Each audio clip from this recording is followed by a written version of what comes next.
Take my word for it. I live there. Come to Florida. Get pre-approved right now with my guy, Michael Cosby. Call him at 561-441-2730. He's got Choice Mortgage and a great real estate team. Get pre-approved right now. Michael Cosby, 561-441-2730. Buy in Florida right now. Don't wait. Save money on state taxes. Make your move today with Choice Mortgage. Trust me, Florida is waiting. This guy's so good, he did my commercials in Florida, too. Mike Cosby, 561-441-2730. A ride.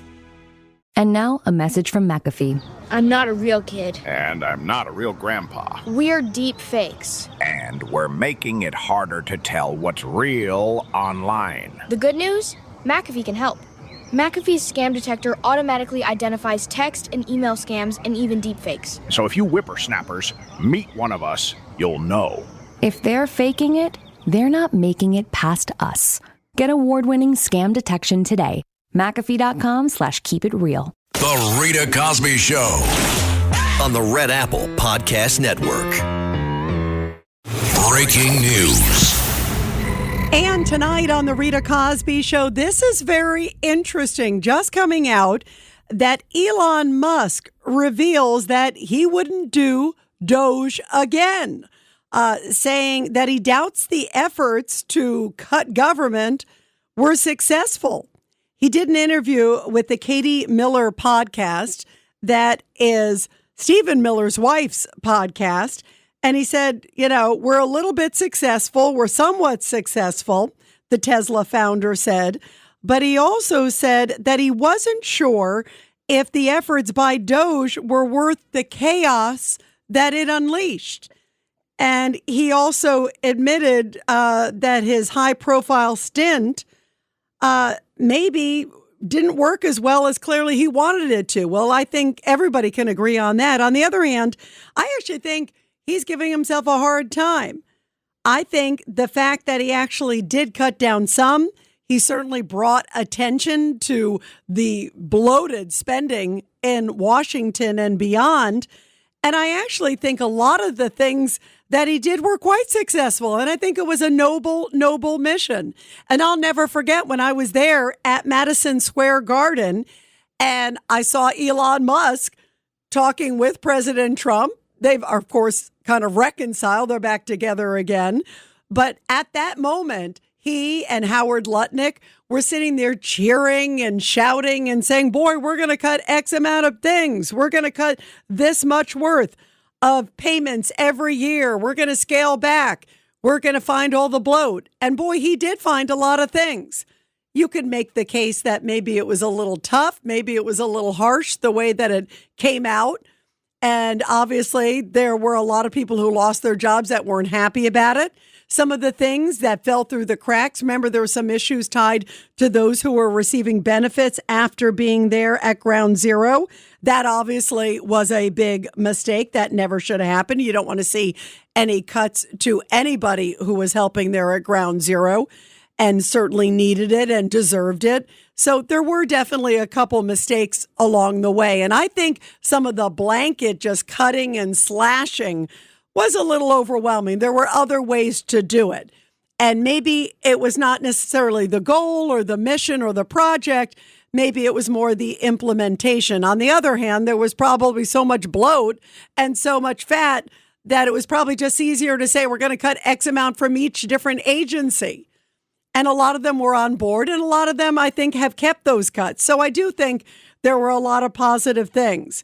But he said here in this interview, again, on the Katie Miller podcast, there was like probably 100, maybe $200 billion worth of zombie payments every year, talking about payments to people that did not deserve it, dead people and others. And he said, if you stop money going to political corruption, they will lash out big time. They really want the money to keep flowing. What a powerful statement. And think about also what Elon Musk himself went through. Remember, a lot of those Tesla dealerships were firebombed. He lost a lot, clearly, personally and professionally. And obviously, when he left with President Trump, they left in a bad way. I'm glad to see that they are back together and back on friendly terms. So that's a great thing. But boy, oh boy, it was certainly an interesting, revealing moment. It'd be fascinating to hear what he has to say at some point if he really gets into who didn't want him to do the slashing. Was it mostly Democrats? Was it Democrats and Republicans? Did they maybe have a reason to do it? Because maybe it was a little harsh, some of the slashing and dashing, as opposed to really methodically spending the time? Were they maybe just in such a rush that they just really haphazardly slashed and really went over the top? I think there's a lot of questions here, but I still also deeply commend him for the effort. And I hope a lot of the good practices, the best practices, come back again if they're warranted, if they're correct, and if those cuts can be made and things can still see functioning. That was one of his things. Remember, he came out at CPAC with the chainsaw, and he was there with Javier Milei of Argentina. That was one of the classic moments. So you got to give him credit for bringing in the chainsaw and trying to do the cuts. But it's interesting that he said there are a lot of people that do not want it. Maybe they don't mind when it's in another department, but they don't like it necessarily when it's in their department or their pet project. And maybe it shows how deep the deep state is. 1-800-848-9222. 1-800-848-9222. And you are listening to The Rita Cosby Show. Well, President Trump just wrapped up really a phenomenal rally in Pennsylvania. And we've been hearing for the last few days a number of members, and I call it in the fake media, that are out there saying that President Trump's stamina is an issue. Are you kidding me? The New York Times actually did an op-ed today saying there are questions about his stamina. Where was the New York Times during Joe Biden? Are you kidding me?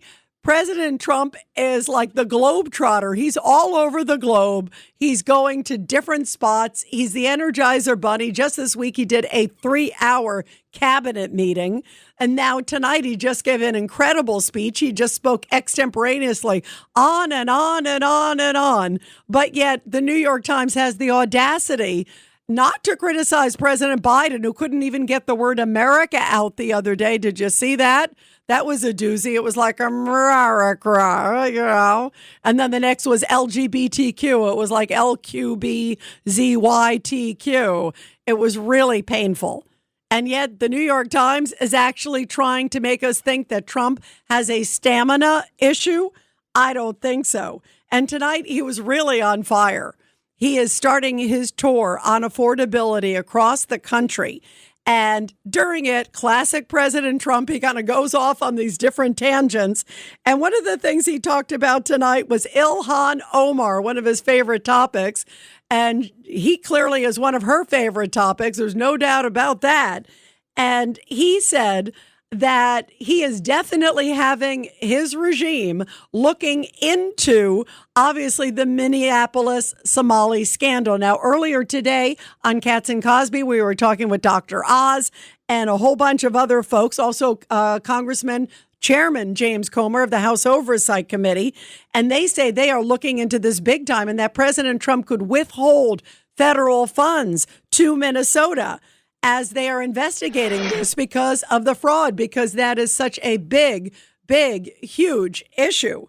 And so President Trump last night was doing the rounds and speaking and glad handing. And then today, tons of meetings.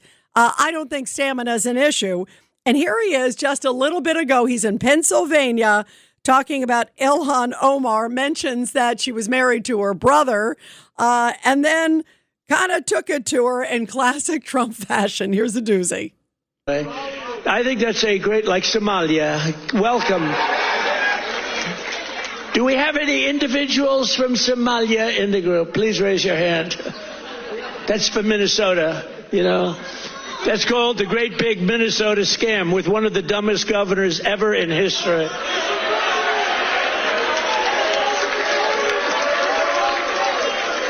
I love this Ilhan Omar, whatever the hell her name is, with the little turban. I love her. She comes in, does nothing but bitch. She's always complaining. She comes from a country where I mean, it's considered about the worst country in the world, right? They have no military, they have no nothing, they have no parliament. They don't know what the hell the word parliament means. They have nothing. They have no police. They police themselves. They kill each other all the time. I love it. She comes to our country, and she's always complaining about the Constitution allows me to do this. We ought to get her the hell out. She married her brother in order to get in, right? She married her brother. Can you imagine if Donald Trump married his sister? Beautiful. She's a beautiful person. If I married my sister to get my citizenship, do you think I'd last for about 2 hours, or would it be something less than that? She married her brother to get in. Therefore, she's here illegally. She should get the hell out. Throw her the hell out. She does nothing but complain.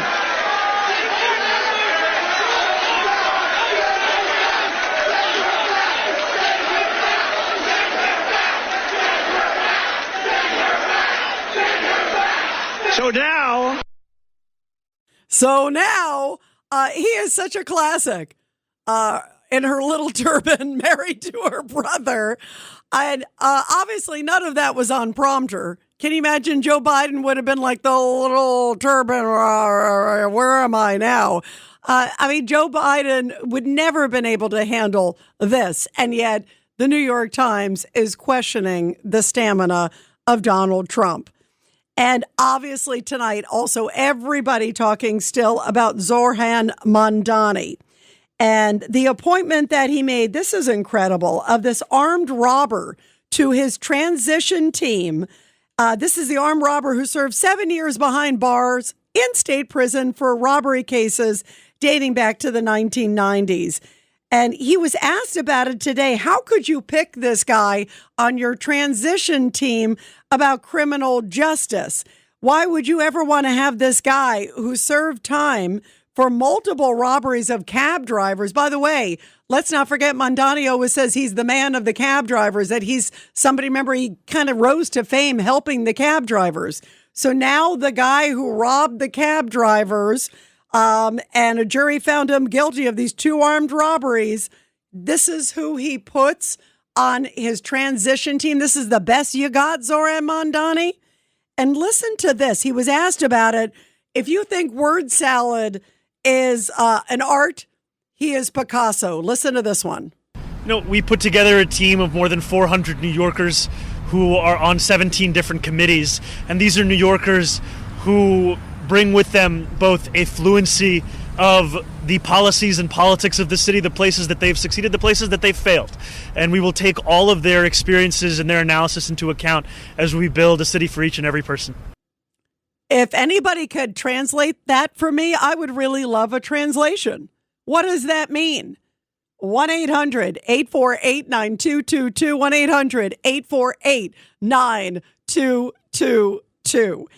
And meantime, Zoran Mamdani, not just making headlines in New York, here's Liz Truss. She is the former Prime Minister of England, and she's talking about Zoran Mamdani too.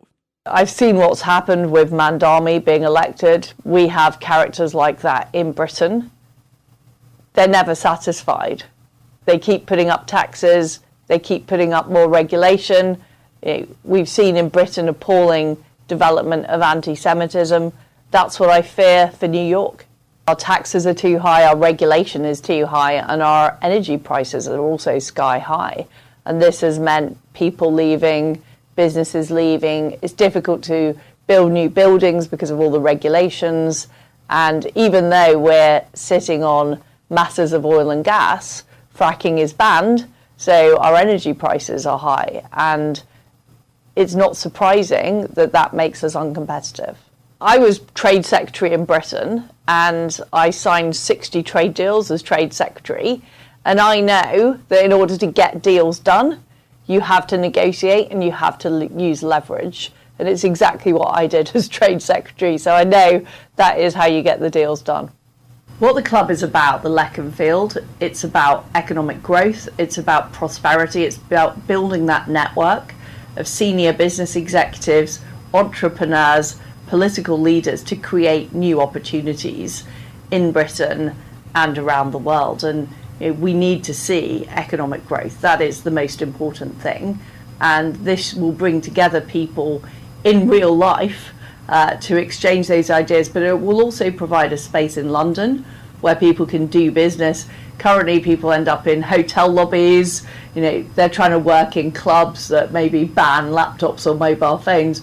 This will have boardrooms, executive space where people can get business done. So she says Zoran Mamdani, socialists like him, are never satisfied. And guess what? Europe understands that pretty well. 1-800-848-9222, 1-800-848-9222. And we'll take your calls when we come back here on The Rita Cosby Show. The Rita Cosby Show on the Red Apple Podcast Network. Take my word for it. I live there. Come to Florida. Get pre-approved right now with my guy, Michael Cosby. Call him at 561-441-2730. He's got Choice Mortgage and a great real estate team. Get pre-approved right now. Michael Cosby, 561-441-2730. Buy in Florida right now. Don't wait. Save money on state taxes. Make your move today with Choice Mortgage. Trust me, Florida is waiting. This guy's so good, he did my commercials in Florida, too. Mike Cosby, 561-441-2730. All right. Looking for ways to keep the kids entertained while traveling? Netflix Games lets them jump into fun, creative adventures at no extra cost. Everything's unlocked with your Netflix membership. From Paw Patrol Academy and Lego Duplo World to Barbie color creations and World of Peppa Pig. There's something for every little explorer. And you don't need Wi-Fi. Kids can play anytime, anywhere. Visit netflixfamily.com/travel tips for all your kids' holiday entertainment. The Lincoln Wishlist sales event is happening now. Here's what's on everyone's wish list. Enjoying holiday jingles with brilliant 3D audio that surrounds you? Check. Watching snow flurries through the panoramic vista roof? Check. Packing up presents with the spacious Lincoln Splitgate? Check. Everything you want. All standard on the 2025 Lincoln Navigator SUV. Visit your local Lincoln retailer or learn more at Lincoln.com for exceptional offers on 2025 Lincoln vehicles today. This podcast is brought to you by Carvana. Carvana lets you buy your next car on your terms. Explore a massive inventory online, filter for what matters, and find your perfect match. Then choose delivery to your home or pick it up at one of Carvana's iconic car vending machines. Every car also comes with a 7-day money-back guarantee, so you can make sure it's the right fit. Buy your car on Carvana. Delivery or pickup fees may apply. Limitations and exclusions may apply. See our 7-day return policy at Carvana.com. Carvana.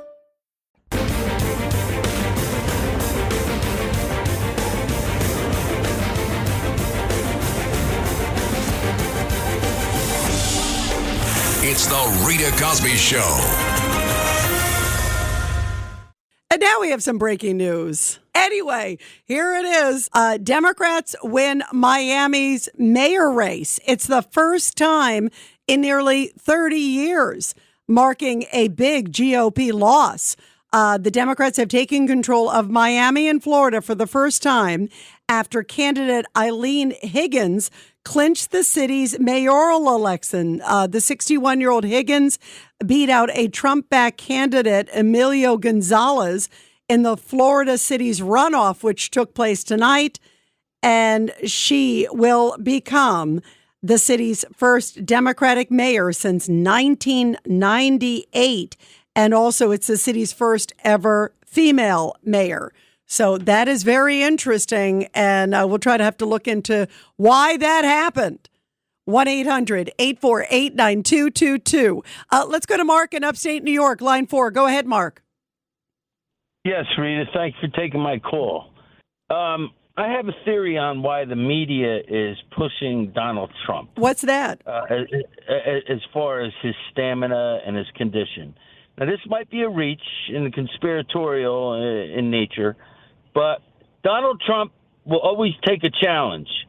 If you challenge him to be lackluster, he's going to push himself. And I think the media is trying to see the 79-year-old man have a heart attack.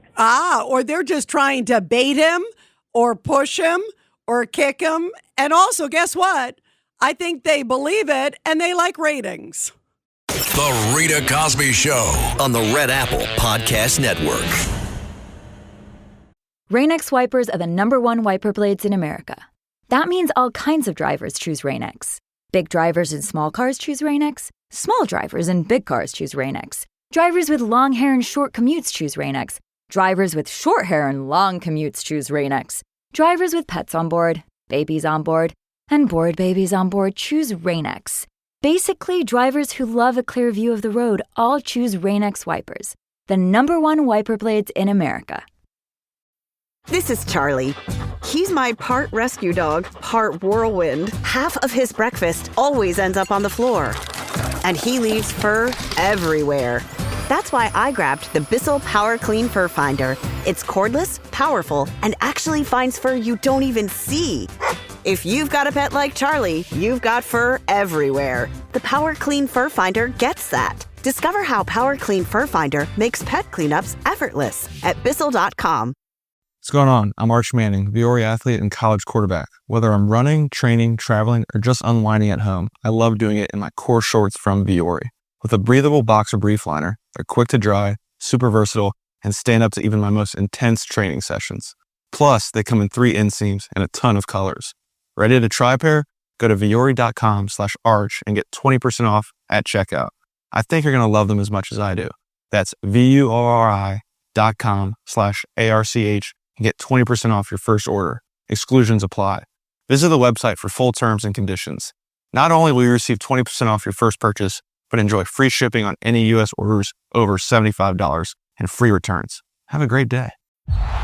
Everyone wants the Emirates NBA Cup. And things are heating up. 30 teams started. Bang! But only 8 have advanced to the single elimination knockout rounds. To survive, they'll have to be hungry, relentless, ruthless. Are you kidding me? They all want the cup, but only one team can claim it. Who will capture the cup? Emirates NBA Cup knockout rounds begin December 9th on Prime.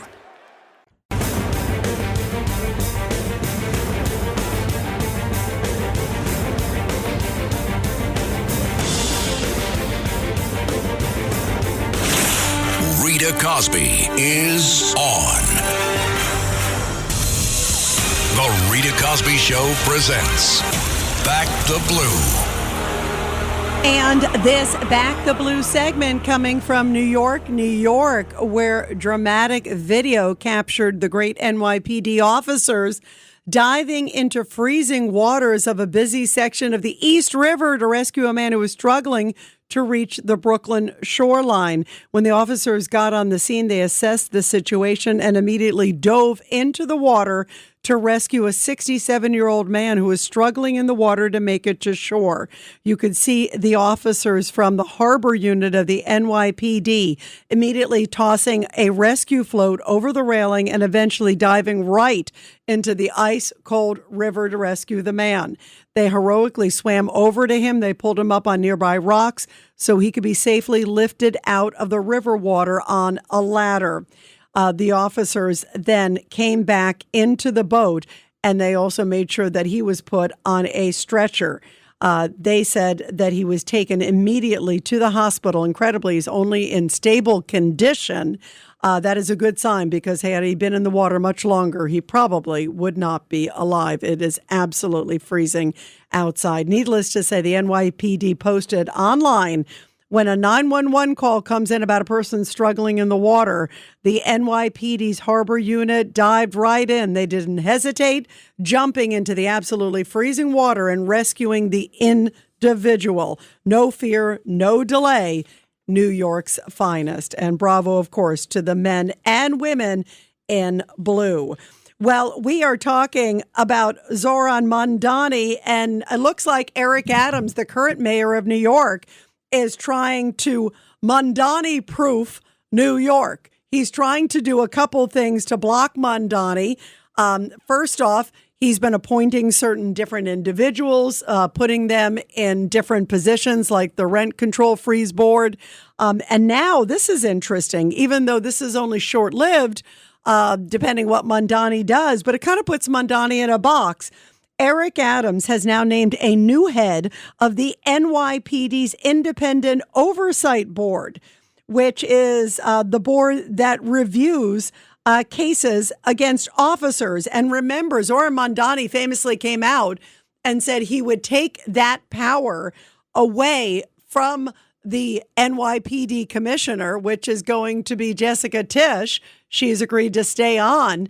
And then it would go to the Civilian Complaint Review Board, which is a pretty far left-leaning board.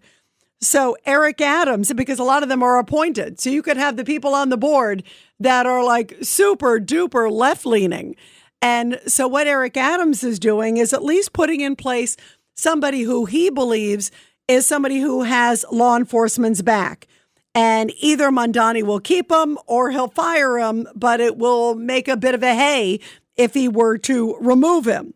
So he's at least putting in someone in place to send a message that we want someone who protects our men and women in blue. So he put in Pat Smith as the interim chair of the Civilian Complaint Review Board this week. And that fills the post of the top civilian watchdog agency, at least temporarily. Because again, Mamdani will be forced to either can him or keep him. And Smith, this guy, he is one of 3 members on that board who sided with cops in the fatal shooting of a mentally ill Queens man last year. So he is someone who is supposed to be at least fair to law enforcement. And I'm not sure that Mamdani is that. So it's going to be interesting, but you could see that normally that doesn't happen when you're on the way out. But clearly Eric Adams is worried about what Zoran Mamdani is going to do, and especially what he may do to law enforcement and really grill them and put them before what could be a very liberal Civilian Complaint Review Board that every time an officer gets in front of them, they essentially say guilty. Okay, next. No matter who it is, they may not be a friend to law enforcement. So it's going to be an interesting balance, you guys, to see what happens, especially when Zoran Mamdani takes over on January 1st. Meantime, we are also talking about President Trump. And he did a rousing speech tonight in Pennsylvania. It's the beginning of Trump on tour.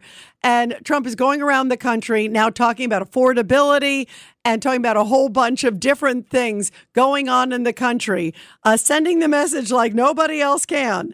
And he went right for it when it comes to affordability. This is what President Trump said just about an hour or two ago in Pennsylvania tonight. Take a listen. And I said it the other day, and a lot of people misinterpreted it. They say, oh, he doesn't realize prices are high. Prices are coming down very substantially. But they have a new word. They always have a hoax. The new word is affordability. So they look at the camera and they say, this election is all about affordability. Now, they never talk about it. They never talk. Thank you very much. They say I'm not allowed to run. I don't know what the hell that's all about, but that's okay. He said 4 more years. You see the new hat? We have 4 more years. Can you imagine 4 more years? I think Ilhan Omar would pop her cork. Her little turban, as President Trump describes, would pop off her head if she heard that he was running for 4 more years. It'd be like, whoops. But Susie Wiles, who is the chief of staff of President Donald Trump, his very, very trusted aide. I've met Susie Wiles, certainly a very accomplished and steady hand there in the White House. And she came out, she did an interview. She doesn't do a lot of interviews. And in this interview, she came out and she said that there is no doubt that President Trump is going to be critical in this upcoming year because, as we've been talking about, it's going to be the 2026 midterms. It's like we just finished the presidential. Of course, there's a couple governor's races, too. New York governor of all things, too, with now Bruce Blakeman throwing his name into the ring. I love Bruce. From Nassau County, New York. He is now a Republican running in the race there for New York governor. So you got the governor's race, right? And then you also have all these other congressional races and a few Senate races. But the Senate's up for grabs. The House is up for grabs. And you can bet, again, if the House gets turned over to the Democrats, again, 5 minutes or 3 minutes, Al Green, wagging his cane, will say, impeach, impeach, impeach. And then you'll see Jamie Raskin saying, I second. And then you'll see Eric Swalwell saying, I third. So they don't even need a reason. They will just go right for it, and it will be gridlock like you've never seen before. But here is Susie Wiles, because she was asked, what is the plan for President Trump? And are you concerned? Because during the midterms, when the president himself is not on the ticket, it's not a presidential race, often the turnout isn't as good. And she acknowledged that is always a problem. And not only getting out the vote, but often the vote goes opposite of whoever is in the White House. And she said, because of all of these things, she said President Trump is going to be a campaigner in chief in 2026 because he is the best messenger. And it's essentially going to be like he is on the ticket because he's going to be out there in all these different towns and communities. Listen to what Susie Wiles said just a little bit ago. Have a fun next year. But we're going to put him on the campaign trail, too. Typically, just a little bit of campaign speak, if I may. Yeah. Typically, in the midterms, it's not about who's sitting at the White House. It's you localize the election. Right. And you keep the federal officials out of it. We're actually going to turn that on its head. Good. And put him on the ballot. Because so many of those low propensity voters are Trump voters. Yes, they are. And we saw a week ago Tuesday what happens when he's not on the ballot and not active. So I haven't quite broken it to him yet, but he's going to campaign like it's 2024 again. Oh! For all these people that he helps. He doesn't help everybody, but for those he does, he's a difference maker, and he's certainly a turnout machine. So the midterms will be very important to us. He'll work very hard to keep the majority. Yeah, we can't afford to have this stalled. No. And one of the things I keep telling people, and I'm sure we're going to talk politics. I got to talk this.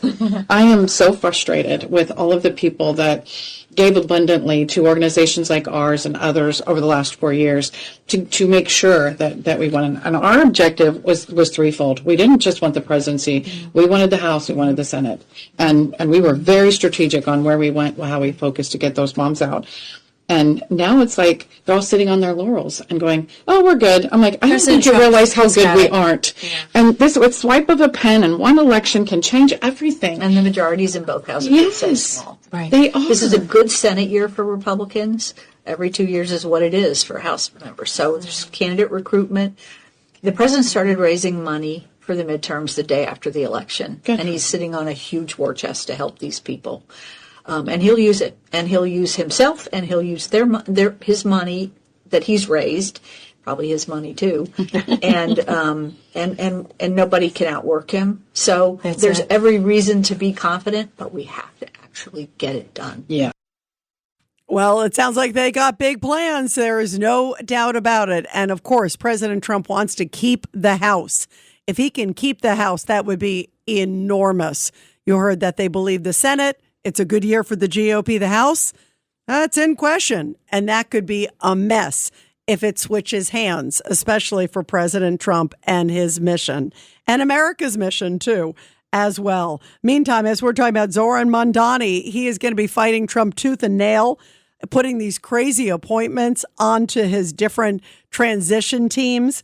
And then, of course, doesn't seem to be prioritizing. So far, I haven't heard all these different police folks on the board. Maybe I'm missing it, but he seems to have a couple convicted criminals. And I guess that's par for the course, because it wasn't that long ago that he said this. This is cut 16 or 17. But both of them in this cuts, we're queuing them up, no big deal. But what he said in the past was he would push to defund the NYPD and he would reallocate funding to social services. He also talked about opening up the prisons and bringing everybody out, saying that prisons don't really help anybody. Here's a little bit of what he had to say. About defund the NYPD, the entirety of the push is defund the NYPD and refund all of these different social services and things that actually create safety. Now changing his tune, claiming he doesn't want to defund the police. I've been very clear about my view of public safety and the critical role that police have in creating that. The vision that we've put forward in this campaign, despite what others may say, is not to defund the police. It is, in fact, to allow those officers to respond to these serious crimes that many of them signed up to address. And here's a little bit more of what he says about police And also prisons. Again, listen to this. Prisons don't make us safer. Wow, this is trouble. The way that prisons are set up in our society, I would argue that they do not work. They do not make us safer. The instinct is to just take that person, the source of that harm, the source of that issue, and then just throw them away. Put them in a cage and throw away the key. And that doesn't address the reason why that harm was created in the first place. A lot of times, people who create trauma for others are those who themselves went through trauma earlier in their own lives. Right. And I bring all of this up to say that, again, like when we talk about policing, I don't think the system actually makes us safer. I think what it does is it just removes problems out of view. Doesn't that sound lovely? What a mess. You've got President Trump, who is trying to clamp down tooth and nail, and then you got Zoran Mamdani, who's coming from I don't think we really need prisons. I don't think we need to send the strategic response group that answers protests because, quite frankly, we're not going to have a strategic response group. I'll be curious what he's going to do with the Civilian Complaint Review Board. I just mentioned that one, and that's interesting because Eric Adams is trying to kind of tee this person up to, either stay, which would be incredible, or be canned very publicly by Zoran Mamdani. And that would certainly show his priorities. Boy, oh boy, would it ever. And this comes as President Trump is revoking visas. Get this, he has revoked 85,000 visas. It just came out since January as he is tightening immigration rules left and right, looking into a whole bunch of folks, he and the State Department working hand in hand to revoke a whole bunch of individuals that he says should never have been in this country. Either were threats for a variety of reasons, threats to the government, making threats celebrating the killing of Charlie Kirk, a whole bunch of different reasons. I say bravo to President Trump because why would you want to have somebody like that in this country? Although Zoran Mamdani seems to be hanging around a lot of questionable characters. 1-800-848-9222, 1-800-848-9222. And you're listening to The Rita Cosby Show. Let's go to Robert in Brooklyn on line 2. Go ahead, Robert. Hi, Rita. Thanks for taking my call. Well, Elon Musk is a very, very successful person, and he likes to succeed. And return on investment, I don't think he feels that given all he put into it, he got much of a return on investment. Now, just one example. Laura Loomer just tweeted out, why is the United States still funding the Taliban? And Congressman Tim Burchett responded, quote, because we are crooked, Laura, unquote. So if that's a Republican congressman saying because we are crooked, Laura, when she's asking why is the United States still funding the Taliban, well, that's not too good. Now, and by the way, Robert, I got to interrupt you because you always have so many good points. On that one, it's interesting. I talked to Congressman Tim Burchett last week, and he brought up, I think we're funding them to a stunning amount of $40,000. Now, you can make the case Congress is going to say, well, we're sending it to aid programs and a lot of other things. But that is interesting. Why is that continuing? It's a very powerful point. And you're right. We need an answer to it. Next. And read it. Well, I got to applaud Ron DeSantis. He followed just now Ron Abbott in Texas. The governor DeSantis of Florida now said that in Florida, the Muslim Brotherhood and CARE are terrorist organizations. I hope that Republican governors and all governors throughout the United States do likewise, designate the Muslim Brotherhood and CARE terrorist organizations, and hopefully this will become law, codified through the states and in the federal government. Now, in Miami, you have Eileen Higgins. Now, Laura Loomer says Eileen Higgins is a socialist. Okay, socialist. This is a pattern. We're getting these socialists, and I'd be very, very sensitive to the affordability issue. Many, many people have difficulty paying for food, paying for health care. This is a very big issue. And you have all these elections, all these mayoral elections in New York, Miami, throughout the country where you're getting these extremist socialists. Many of them are anti-Semitic, and they're winning because the Republicans are not responsive, either intentionally or unintentionally. A lot of these rhinos are trying to undermine President Trump. And President Trump has got to do something about this. And while he's at it, maybe he can fix his Justice Department to get some of the real bad people like George Soros, who's funding all these demonstrations with the synagogue when they're going after the rabbi. Who's funding it? Well, where's the DOJ going after these people? I agree. I agree with you, Robert, that very few people have still been held accountable. That's 100%. I also think that President Trump is clearly starting to hear about the affordability issue from so many people. I mean, the good news is, listen, gas prices are down. There's no debate. I just was looking. I mean, it's like incredibly down. And if you look at the fact of what inflation was, 9% under Joe Biden. So he does have a good story to tell, but people are still feeling it. And I think Trump is really starting to hear it from a lot of directions and realizing that it is a genuine concern. It's a real concern. And, you know, when you've got people like you just said, these socialists like Mamdani and others that are saying free, free, free, especially to young people, it's very tempting. So I think he's starting to wake up and realize how critical it is to the average American. And that's why he's doing this tour. So I think we're going to be seeing a lot of him.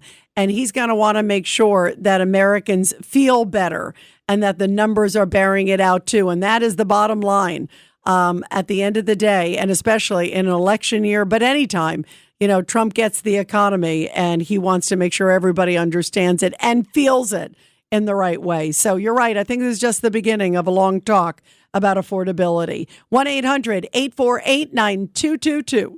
The Rita Cosby Show on the Red Apple Podcast Network. ¿Hablas español? Sprichst du Deutsch? Kann du Norsk? If you used Babbel, you would. Babbel's conversation-based techniques teaches you useful words and phrases to get you speaking quickly about the things you actually talk about in the real world, with lessons handcrafted by over 200 language experts and voiced by real native speakers. Babbel is like having a private tutor in your pocket. Start speaking with Babbel today. Get up to 55% off your Babbel subscription right now at babbel.com/Spotify. Spelled BABBEL.com/Spotify. Rules and restrictions may apply. Retirement isn't just about closing out your career. It's living the life you've always dreamed of. With New York Life, you get the financial guidance to make it real. Start today at nyl.com. ¿Hablas español? Sprichst du Deutsch? Kann du Norsk? If you used Babbel, you would. Babbel's conversation-based techniques teaches you useful words and phrases to get you speaking quickly about the things you actually talk about in the real world, with lessons handcrafted by over 200 language experts and voiced by real native speakers. Babbel is like having a private tutor in your pocket. Start speaking with Babbel today. Get up to 55% off your Babbel subscription right now at babbel.com/Spotify. Spelled BABBEL.com/Spotify. Rules and restrictions may apply.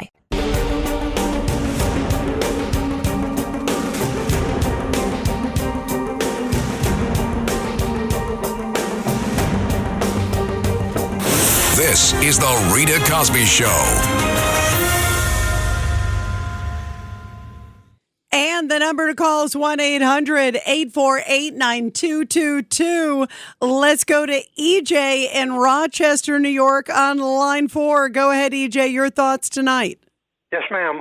Got a question about when Netanyahu comes to New York, who would be arresting him? Right. Well, that's a great question. I mean, according to Mamdani, he might send the NYPD to do it because that's the only people he has jurisdiction over. And yet, do you think the NYPD is going to want to arrest a world leader?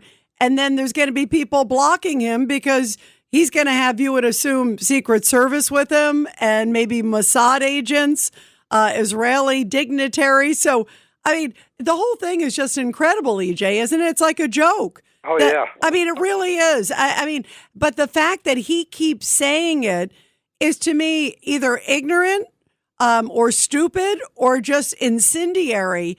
And the fact that he thinks that he has the power to say, I'm going to arrest a world leader, the Jewish world leader, you got to be kidding me. Thanks for listening to The Rita Cosby Show. You can hear The Rita Cosby Show weeknights at 10 on 77 WABC. If you like the podcast, share it with your friends and listen anytime at WABCRadio.com and download the WABC Radio app. Hit that subscribe button on all major podcast platforms. Plus, follow WABC on social on Instagram, TikTok, Facebook, and X. See you next time for a new episode so you never have to wonder. What the heck is going on here? Looking for financial insights you can trust? How do you protect yourself as an investor? What's the strategy? I think it's really simple. I think you just want to be diversified in your portfolio. The Payne family brings real-world experience to every conversation. Well, I think that's the problem right now is, right, a lot of people that are close to retirement, they're taking so much risks. And if we do get a big sell-off, it could derail their retirement. Listen to the Payne Points of Wealth on the Red Apple Podcast Network.